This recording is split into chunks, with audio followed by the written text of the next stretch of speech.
বললাম যে যাই হোক এটা এখন টেস্ট করে দিই।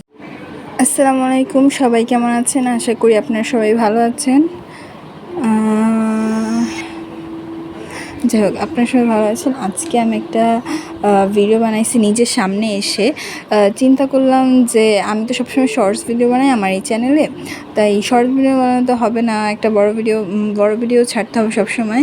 তাই আমার আগের থেকেও ইচ্ছা ছিল যে আমি ব্লগ ভিডিও বানাবো, তাই এখন আমি একটা ব্লগ ভিডিও বানাইতে বসছি। এই ফার্স্ট ভিডিও বানাইতেছি, তো আমার মাথায় আসলে কিছুই আসতেছে না যে আমি আসলে কী নিয়ে ভিডিও করব। আমার ভিডিও তো করাই লাগবে, তাই ভাবলাম যে আপনাদের সাথে কিছু আজাইরা বকবক করতে বসলাম। এখন এটাই তো আমার ফার্স্ট ভিডিও, তাই আমার পিছের ব্যাকগ্রাউন্ডের অবস্থা বেশি একটা ভালো না, তাই তোমরা এটাকে স্কিপই করো।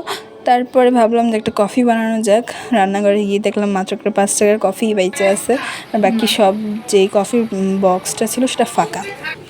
তারপরে পাতিল গরম পানি বসাই দিয়ে আসলাম, মানে পানিটা গরম করতে বসাই দিয়ে আসলাম। দিয়ে আসার পরে আমি আমার একটা কিউট মগ বের করলাম, কারণ এই মগটা আমার কাছে অনেক ভালো লাগে। যখন কফিটা কাটলাম, ঠাস করে সেটা মগের মধ্যে পড়ে গেল, কী যে একটা অবস্থা। তারপর সেটাকে যখন গুতাগুতি করে বের করলাম, বের করার পরে এখন সেটার মধ্যে কফিগুলো ঢালা শুরু করলাম।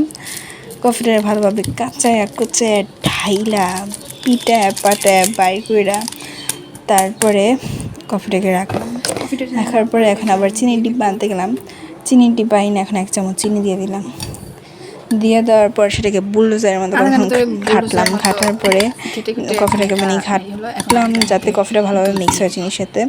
এরপরে সেই গরম পানির মধ্যে আমি দুধ ঢেলে নিয়ে আসলাম, কারণ আমার যে গরুর দুধ ছিল সেই গরুর দুধ শেষ হয়ে গিয়েছে। মানে এমন একটা অবস্থা, আমি এমন সময় কফি খেতে আসছি।